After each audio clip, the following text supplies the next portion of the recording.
এই দেশটা খুব সুন্দর, সবুজ মাঠ, নদী, আকাশ। কিন্তু এই সুন্দর দেশের ভেতরে আছে এমন কিছু মানুষ যাদের জীবনটা কখনোই সুন্দর ছিল না। এরা দরিদ্র, এদের কোনো ক্যামেরা ফোকাস করে না, এদের চোখের জল খবর হয় না, এদের কষ্ট শুধু নীরবে জমে থাকে। ভোর হয়, শহর জাগে, কিন্তু অনেকের জন্য ভোর মানে নতুন যুদ্ধ। আজ খাবে কিনা এই প্রশ্ন দিয়েই দিন শুরু হয়।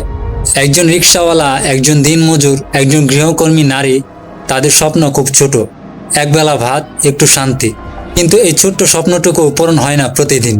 এই দেশের শিশুরা বই হাতে স্কুলে যাওয়ার কথা, কিন্তু অনেক শিশু যায় আবর্জনা স্তূপে, কেউ যায় হোটেলের বাসন ধুতে, কেউ যায় ইট ভাঙতে। ওদের চোখে স্বপ্ন নেই, কারণ পেট খালি থাকলে স্বপ্ন দেখা যায় না। আর তখনই আসেন নেতা, বুটের আগে হাত জোড় করে হাসি মুখে বলে, আমি আপনাদের পাশে আছি। কিন্তু বুট শেষ হলে পোস্টার ছেঁড়া হয়, স্লোগান থেমে যায়, আর দরিদ্র মানুষগুলো আবার অদৃশ্য হয়ে যায়। কত নেতা আসে, কত নেতা যায়, কিন্তু দরিদ্রের ভাগ্য যায় না কোথাও। এসি রুমে বসে পরিকল্পনা হয়, কিন্তু সেই পরিকল্পনা কখনো পৌঁছায় না গ্রামের কুড়ে ঘরে। নেতাদের ভাষণ লম্বা হয়, কিন্তু দরিদ্র মানুষের জীবন ছোটই থেকে যায়। একজন মা আছেন, তার সন্তানের দিকে তাকাতে পারেন না, কারণ আজ রান্না হয়নি। সে মা জানে আজ আবার না খেয়ে ঘুম পাড়াতে হবে। এই চোখের জল কি কেউ দেখে?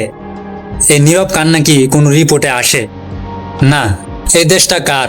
শুধু ক্ষমতাবানদের, নাকি সেই মানুষগুলোরও যারা রোদে পড়ে বৃষ্টিতে ভিজে এই দেশটাকে বাঁচিয়ে রাখে? দরিদ্র মানুষ দয়া চায় না, চায় সম্মান, চায় কাজ, চায় একটু নেই।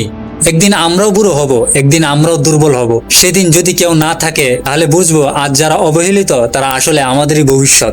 এই ভিডিওটি কোনো দলের বিরুদ্ধে নয়, এটা প্রশ্ন, একটা বড় প্রশ্ন। আমরা কি শুধু নেতা বদলাই, নাকি মানুষের জীবনও বদলাই? নির্বাচন আসে যায়, কিন্তু ক্ষুধা থাকে, বৈষম্য থাকে, অবহেলা থাকে। একদিন ইতিহাস প্রশ্ন করবে, তোমরা ক্ষমতায় ছিলে, কিন্তু দরিদ্রকে মানুষ ভাবনি কেন? সেদিন যেন আমাদের লজ্জা না হয়, কারণ দরিদ্রদের দেখার কেউ না থাকলে এ দেশের ভবিষ্যৎও অন্ধকার হয়ে যায়।